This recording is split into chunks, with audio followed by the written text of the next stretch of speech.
मित्रों, आप सभी को नमस्कार। मैं राजकुमार गुप्ता, गोरखपुर मंडल से। मित्रों, आप सभी से एक विशेष चर्चा के दरमियान कुछ दिनों से काफ़ी ग्रुप में जो है कि चर्चा चल रहा था बर्ड्स एक्ट की जानकारी को लेके, कि बर्ड्स एक्ट की जानकारी हम लोग जो है कि सभी ठगी पीढ़ी जमाकर्ता परिवार के सदस्यों के बीच में शेयर करें। सब लोग बर्ड्स एक्ट को पहले जान लें और जानने के बाद अपने संगठन के हर एक कार्यकर्ता या पदाधिकारी, जो भी पीड़ित व्यक्ति हैं, निवेशक हैं, जन जन तक इस बर्ड्स एक्ट कानून, जो बर्ड्स एक्ट 2019 कानून है, उसकी जो है कि सूचना हम लोग पहुंचाने का काम करें। इसके विषय में बताएं, इसके लाभ, इसके हानि तो है नहीं कुछ, लेकिन इसके विषय में हम लोग जो खास मुख्य बातें हैं पब्लिक को बताएं, जिससे कि पब्लिक को जो है उपरोक्त कानून के विषय में जो है कि पता चल सके, वो अपने अधिकारों की बात कर सकें और अपने राइट को वो जान सकें। इसलिए जो है आप सभी साथियों का हमने सोचा अपने माध्यम से कुछ जानकारी शेयर करें। बाकी ऐसे कुछ त्रुटियां होगी तो उसे क्षमा करिएगा, उसको सुधार किया जाएगा। जहां तक हमें जानकारी है, हमने उसको अनुभव किया है, मैंने कहा थोड़ा सा आपको भी शेयर करें। तो स्वागत है आप सभी का तब जब परिवार में बर्ड्स एक्ट के चर्चा के दरमियान। तो मित्रों, आज हमारा चैप्टर 1 है। ऐसे बहुत सारे चैप्टर चलेंगे जहाँ तक मैं खुद अध्ययन करूँगा, कर भी रहा हूँ, और जैसे जैसे मुझे जानकारी होती जाएगी वैसे वैसे मैं आपको एक एक विषय बिंदु पे बताने का प्रयास करूँगा अपनी भाषा में, सरल भाषा में। तो मित्रों, आज हम लोग का बर्ड्स एक्ट 2019 जो कानून है उसका फर्स्ट चैप्टर जो है कि चालू है, और उस फर्स्ट चैप्टर का हेडिंग है बर्ड्स एक्ट को जाने। जो बर्ड्स एक्ट है हमारा, उसको जाने। बर्ड्स एक्ट क्या है? अब चूंकि समझ लीजिए, बर्ड्स एक्ट छोटा सा नहीं है कि हम लोग शॉर्ट में उसको कर लेंगे। यह बर्ड्स एक्ट विस्तृत रूप है। फिलहाल हम इसको शॉर्ट में बनाए हैं कि आप लोग मोटा समझ लें कि बर्ड्स एक्ट कानून क्या है। तो मित्रों, सबसे पहले बर्ड्स एक्ट 2019 को जाने। इसका शुद्ध, चूँकि हम लोग उत्तर प्रदेश के निवासी हैं, हम लोग हिंदी भाषी हैं, खासकर भोजपुरी भाषी भी हैं, तो हिंदी में बर्ड्स एक्ट 2019 को हम लोग क्या कहते हैं उसको जानिए। तो हिंदी इसका नाम है अविनियमित, सीधा समझिए, अविनियमित निक्षेप स्कीम पाबंदी अधिनियम 2019। फिर से एक बार सुन लीजिए आप लोग, अविनियमित निक्षेप स्कीम पाबंदी अधिनियम 2019, इसको शुद्ध हिंदी भाषा में कहते हैं। अगर अंग्रेजी शब्द को ले लें तो इसको the banning of unregulated deposit schemes 2019 कहते हैं। अंग्रेजी में क्या कहते हैं इसको? The banning of unregulated deposit schemes 2019। क्योंकि शब्दों से ही काफ़ी चीज़ें आपको स्पष्ट हो जाएंगी। बाकी आपने समझ लिया कि इसको हिंदी में क्या कहते हैं और अंग्रेजी में क्या कहते हैं। अब इसके आगे इसको आप समझिए कि इसकी स्थापना, जो बर्ड्स एक्ट कानून है, इसकी स्थापना कब हुई। तो मित्रों, कोविड आया था, आपको पता ही है, कोविड-19 या जो भी है, ठीक इसी तरह से इसी कानून में इसका स्थापना दिवस भी लिखा हुआ है। आप लोग सही से पढ़ेंगे तो समझ जाएंगे कि ये कानून जो है किस सत्र में पारित हुआ था। तो मैं बताऊं मित्रों, इसकी स्थापना जो है, बर्ड्स एक्ट कानून की स्थापना जो है वह 2019 में ही पारित हो गया था। और ये जो पारित हुआ था 2019 में, अपने देश के समस्त सांसद प्रतिनिधि, कह लीजिए समस्त सांसद प्रतिनिधि द्वारा लोकसभा में सर्वसम्मति से यह कानून पारित हुआ था। मतलब ये इसकी स्थापना जो है 2019 में हुई थी। और कहाँ हुई थी? तो अपने सांसद प्रतिनिधियों द्वारा लोकसभा, जहाँ सांसद अपना प्रतिनिधित्व करते हैं, वहाँ पे इसकी बात छिड़ी हुई थी, उठी हुई थी, और वहाँ पे सभी सांसद ने सर्वसम्मति से इस कानून को पारित किया। ये बात समझ में आ गई कि स्थापना इसका कब हुआ था।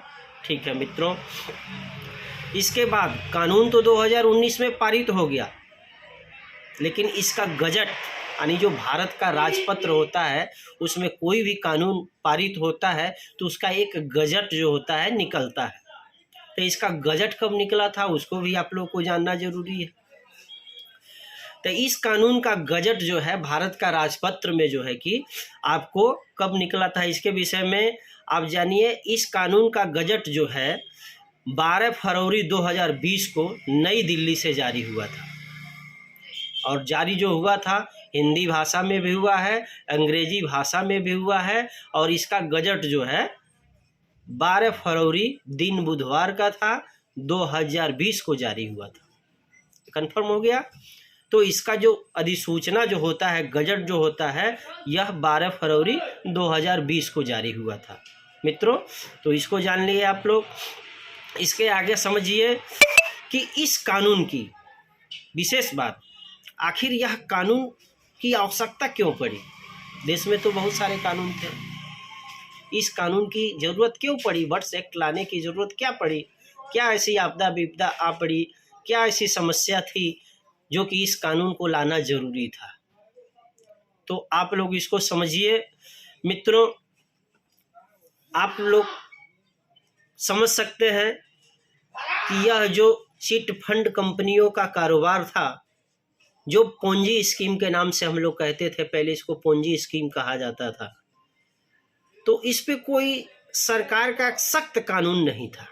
कानून तो थे, ऐसे नहीं है। 1978 वाला ले लीजिए, जब से ये क्या बोलते हैं 92-93 वाली घटना हुई थी, 97-95 सत्र में जो है लीला, राप्ती, साप्ती, कुबेर वगैरह का जो कहानी हुआ था, उसके बाद बहुत सारे कानून प्रभावी में आए थे, लेकिन उन कानूनों के माध्यम से सख्त कोई कदम नहीं उठा पाई। वो कानून कहीं न कहीं जो है कोर्ट में जा कर के लास्ट समय पे वो दम तोड़ देते थे। उसमें बहुत ज़्यादा टाइम टेकिंग होता था, और जो दोषी होता था इस समय के बीच, इस टाइम टेकिंग के बीच, या तो वह मर जाता था या तो वह अपना कहीं न कहीं साँठ-गाँठ बना के सेटिंग कर लेता था। उसको पर्याप्त समय मिलता था, मामले न्यायालय में चलते थे, बड़ी लंबित मामले हो जाते थे।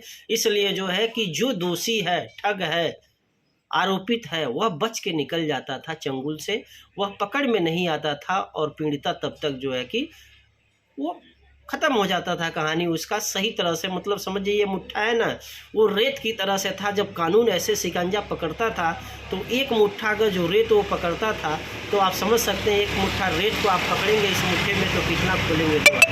ठीक उसी तरह से वो कानून थे इसके पूर्व के, जो कि मुख्य आरोपी जो है कि पकड़ में नहीं आते थे।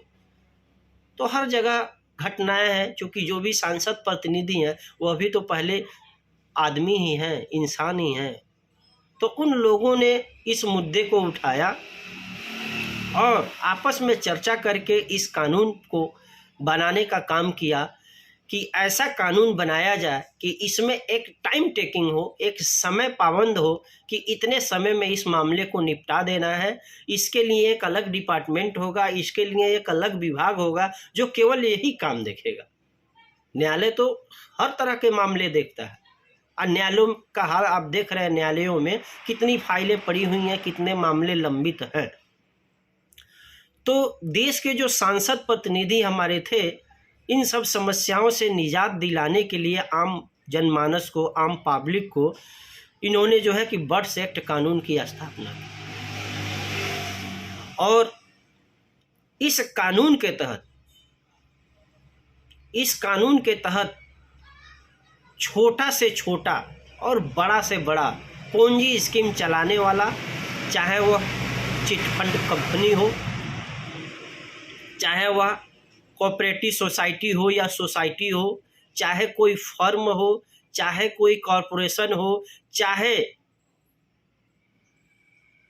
कोई समूह हो, सेल्फ हेल्प ग्रुप SHG, यानी ये किसी भी तरह के कॉरपोरेट हो, कंपनी हो, सोसाइटी हो, फर्म हो, कॉरपोरेशन हो, समूह हो के माध्यम से जो अलग अलग भांति भांति के स्कीम चलाकर आम निवेशक, आम जनता को लुभावना ऑफर दे करके ठगी का काम करते थे, उन कंपनियों को बंद करने के लिए इस कानून का निर्माण किया। यानी जो अनरेगुलेटेड थे, लाइसेंस लिए पटाखा बनाने का और बनाने लगे तोप, मिसाइल, बारूद।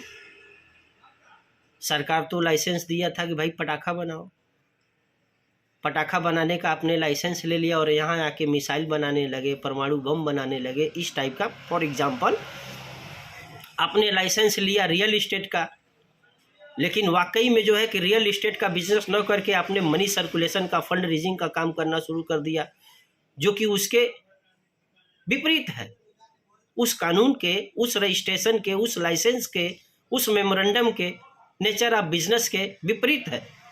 तो सरकार ने उस कंपनी को तो लाइसेंस दिया कि आप पेड़ पौधा बेचिए, जीरा धनिया मसाला बेचिए, आप रियल इस्टेट का कारोबार करिए, लेकिन वो लोग यहाँ पर आकर के और गलत तरीके से अनरेगुलेटेड स्कीम के तहत बिना सरकार को बताए, बिना उसका परमिशन लिए जो काम करते थे, वैसे पूंजी कंपनियों को, वैसे सोसाइटियों को, वैसे फर्म, कॉरपोरेशन, समूह को बैन करने के लिए, बंद करने के लिए जो है कि ये कानून बना कि जैसे शिकायतकर्ता उन कंपनियों की शिकायत करता है, तुरंत उस पर कार्रवाई हो, और कार्रवाई करके वैसे समूह का, फर्म का, कॉरपोरेशन का, सोसाइटी का जो है कि बंद किया जाए, बंद हो। तो इसलिए जो है इस कानून का जो है कि निर्माण हुआ, और इस कानून में बहुत सारे प्राविधान हैं जो कि आगे के चैप्टर में बताए जाएंगे। पहला तो उन अनरेगुलेटेड कंपनियों को बंद करने का ज़रूरत था, इसलिए इस कानून को बनाया गया। दूसरी चीज़, इस कानून के तहत उन फर्म, कंपनियों ने जो भी आम जनमानस से धन लूटने का काम किया है, लूटा है, और मामला बहुत लंबी चलता गया, कोई निस्तारण नहीं हो रहा था, तो उन फर्मों को, उन धोखेबाज कंपनियों को, उन ठगों के खिलाफ त्वरित कार्रवाई के लिए, यानी जल्दी कार्रवाई के लिए एक टाइम बाउंडेशन बना करके यह कानून बनाया गया कि उसके तहत जो है कोई ठगी का शिकार हुआ है, किसी फर्म का, सोसाइटी का, कंपनी का, समूह का, तो यहाँ पे शिकायतकर्ता अगर जो शिकायत करता है तो उसको एक समय बाउंड के अंदर जो है कि शिकायत का निस्तारण होगा, उसका जो भी ठगा हुआ धन है उसको दिलाने में अति शीघ्रता होगी। इसलिए जो है इस कानून को बनाया गया और आवश्यकता पड़ी। मित्रों, ये सब चीज़ शॉर्ट में आपको मैंने बताया, आप समझ सकते हैं कि जितने पूंजी स्कीम है के तहत कंपनियों जो लोगों से ठगने का काम करती है या करी है, उसको जो है एक समय बाउंडेशन में, पहले तो उसको बैन करना था, जिसके तहत मोदी जी ने बहुत सारी कंपनियों को बैन कर दिया, आप लोगों ने देखा भी। और जो लोगों का धन ले करके रिटर्न नहीं किए हैं या उनको वो चीज़ नहीं दिए हैं, उसके लिए भी यह कानून में प्राविधान है। इसके आगे का हम लोग बिंदु देखेंगे, इस कानून से लाभ क्या है, यानी बर्ड्स एक्ट 2019 कानून जो बना उससे हमें लाभ क्या होगा। तो लगभग हमने आपको बताया ही कि लाभ क्या है। फिर भी जो भी पूंजी स्कीम या कंपनियां थीं वो बंद हो गई लगभग। और दूसरी चीज़, शिकायत मिलने पे ठगी करने वाले के खिलाफ सख्त कार्रवाई और रुपया वापसी के रास्ते आसान है इस कानून के तहत, जो कि बहुत लंबा मामला नहीं जाएगा। अगर जो आप बर्ड्स एक्ट का अध्ययन कर लें और उस सलीके से आप जो है कि अपना कार्रवाई आगे बढ़ाएं, तो बहुत आसानी से आपका जो है कि पैसे का रिकवरी हो जाएगा। और इसके लिए अलग डिपार्टमेंट बना हुआ है, इसीलिए जो है इस कानून को बनाया गया कि पीड़िता को ज़्यादा जो है कि समय का टाइम टेकिंग न करना पड़े और उसको जल्दी से जल्दी जो है उसके शिकायत का निस्तारण किया जाए। अब बात आती है यह कानून काम कैसे करता है। जो हम लोगों का अगला ग्राफ है कि बर्ड्स एक्ट कानून काम कैसे करता है। क्योंकि वीडियो लंबा हो जाएगा, 15 मिनट का है, हो गया अब तक। तो यह कानून काम कैसे करता है तो इसके विषय में मित्रों साथियों आप लोगों को जानना जरूरी है। बर्ड्स एक्ट 2019 चूँकि केंद्रीय कानून है और यह कानून लगभग सभी राज्य सरकारें अपने अपने राज्यों में जो है कि लागू कर चुकी हैं। कुछ राज्य सरकारें इसमें संशोधन भी कर रही हैं, तो आने वाले समय में जो है कि इसका संशोधित भी हो जाएगा बहुत जल्द। लगभग मान के चलिए कि सब राज्यों को केंद्रीय कानून चला गया है और वहाँ पे कुछ राज्य जो है कि आनाकानी किए हैं, बाकी सब राज्य लगभग इसको लागू भी कर चुके हैं। और इस कानून के तहत सक्षम अधिकारी और सहायक सक्षम अधिकारी यानी सक्षम अधिकारी जो है कि नियुक्त किए गए हैं और सक्षम अधिकारी के अलावा राज्य सरकारों को यह भी दिशा निर्देश है कि आप इसके लिए एक अलग फास्ट ट्रैक कोर्ट का जो है कि निर्माण करेंगे, संभव हो सके तो डिस्ट्रिक्ट लेवल पे, नहीं तो मंडल लेवल पे। तो फास्ट ट्रैक कोर्ट का भी स्थापना इसका हुआ है, कुछ राज्य सरकारें कर दी हैं और कुछ जगह जो है कि अलॉट है, वहाँ पे जैसे शिकायतकर्ता का स्टेज फास्ट ट्रैक कोर्ट तक पहुँचने का आएगा, वहाँ से उसका भी निर्माण करके वहाँ पे चला जाएगा मामला। तो यह कानून काम कैसे करता है इसके विषय में आपने जाना कि इसमें सक्षम अधिकारी नियुक्त किए गए हैं और फास्ट ट्रैक कोर्ट का भी प्राविधान यहाँ पे बनाया गया, फास्ट ट्रैक कोर्ट भी बनाया गया है। जैसे ही शिकायतकर्ता जो इस स्कीम से पीड़ित है, जैसे शिकायतकर्ता अपनी शिकायत वर्ष एक्ट द्वारा नियुक्त सक्षम अधिकारी या सहायक सक्षम अधिकारी को अपनी शिकायत करता है तो उस अधिकारी को शिकायत का निस्तारण 180 वर्किंग डे, समझिएगा, जब सक्षम अधिकारी को वह शिकायत करता है तो वह सक्षम अधिकारी एक समय बाउंड जो 180 दिन का दिया गया है उस कानून के तहत, उस 180 दिन में उस सक्षम अधिकारी को जो है कि शिकायतकर्ता की शिकायत का निस्तारण अपने स्तर से करना होता है। कारणवश अगर जो वह सक्षम अधिकारी अपने स्तर से नहीं कर पा रहे हैं तो उस मामले को जो है कि सक्षम अधिकारी अपने स्तर से उस फास्ट ट्रैक कोर्ट को ट्रांसफ़र करेंगे और वहाँ पे सुनवाई होगी और वहाँ पे जो है कि जल्दी से जल्दी आपका शिकायत का निस्तारण किया जाएगा। अब शिकायत का निस्तारण मतलब इसमें आप कानून को तो समझ ही रहे हैं कि यह कानून किस लिए प्रभावी है और किस क्षेत्र में काम करता है। तो संबंधित चिट फंड के जो कंपनियां हैं जो पोजी स्कीम चला करके आम जनमानस से धन लूटने का काम करी है, उन्हीं के खिलाफ ये कानून है और वैसे ही शिकायतें वहाँ पे करनी है और वहाँ पे इस तरह से जो है कि आपका निस्तारण का प्राविधान है। अब निस्तारण मतलब आपने शिकायत कर दिया, सक्षम अधिकारी का काम है कि वह कंपनी को नोटिस करें, पूछताछ करें, आपसे पूछताछ करें, कंपनी से पूछताछ करें। उसके बाद दोषी कंपनी पाई जाती है, अगर जो रुपए वापस कर देती है तो मामला वहीं पे सेटल कर लेंगे सक्षम अधिकारी।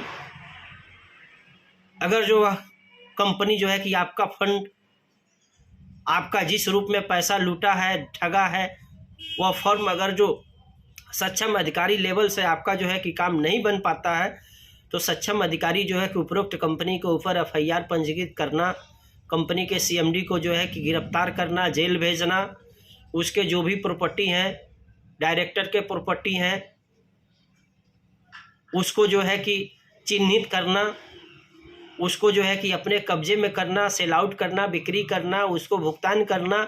अगर जो उस तरह से भी इतने सारे काम करने के बाद भी सक्षम अधिकारी जो है कि असफल होते हैं इस कानून से आपका भुगतान करने के लिए, तो वह इस केस को जो है कि फास्ट ट्रैक कोर्ट में जो है कि ट्रांसफ़र कर देंगे और वहाँ फास्ट ट्रैक कोर्ट से जो है आपका ये सारा आदेशित होगा भुगतान संबंधित या अन्य चीज़। फिर वह सक्षम अधिकारी आपका जो है कि उस कंपनी का जो है कि प्रॉपर्टी सीज करना, सेल आउट करना, उसके बाद में जो है कि भुगतान कराना, ये सब प्राविधान इस कानून के तहत। तो मित्रों,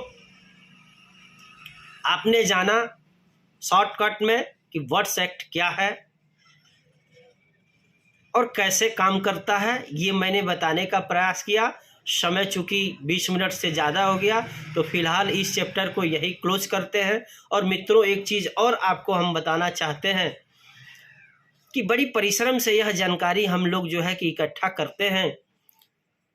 पहले अपने मनन करते हैं, कंठस्थ करते हैं, उस पर संतुष्ट होते हैं सारे पेपर को देखकर। उसके बाद आपको जो है कि एक वीडियो बना करके हम लोग पेश करते हैं। इसमें बड़ी जो है कि टाइम लगता है, मोमेंटम बनाना होता है, तब जाके ये वीडियो आपके बीच पहुंचता है। और आप लोग जैसे वीडियो को क्लिक करते हैं, 2 मिनट सुनते हैं, 2 मिनट के बाद इसको हटा देते हैं। तो मित्रों, पहले आप लोग पूरा वीडियो देखा करिए। एक बार में समझ आ जाए तो ठीक है, एक बार नहीं समझ में आता है तो फिर दोबारा इस वीडियो को आप प्ले करके देखिए। और वीडियो अच्छा लगे तो ज़रूरतमंद को शेयर करिए। और मित्रों, मैं बार बार आप लोगों से कह रहा हूं कि अगर जो मेरी बात अच्छी लगे तो आप लोग मेरे चैनल को जो है कि सब्सक्राइब कर दीजिए, बेल आइकन को दबा के क्लिक कर दीजिए कि अगली जो जानकारी हम वर्ड्स एक्ट के विषय में आपको सेंड करें तो आपके मोबाइल में तुरंत चला जाए, आपको एट टाइम जो है कि वह सूचना मिल जाए और आप उसको देख सकें। तो पूरा वीडियो आप लोग देखा करिए और चैनल को सब्सक्राइब कर दीजिए, लाइक कर दीजिए और दूसरे ज़रूरतमंद लोगों को शेयर कर दीजिए। मित्रों, आज यही चैप्टर जो है कि क्लोज करते हैं, फिर मिलते हैं अगले नए चैप्टर के साथ। आप सभी को नमस्कार।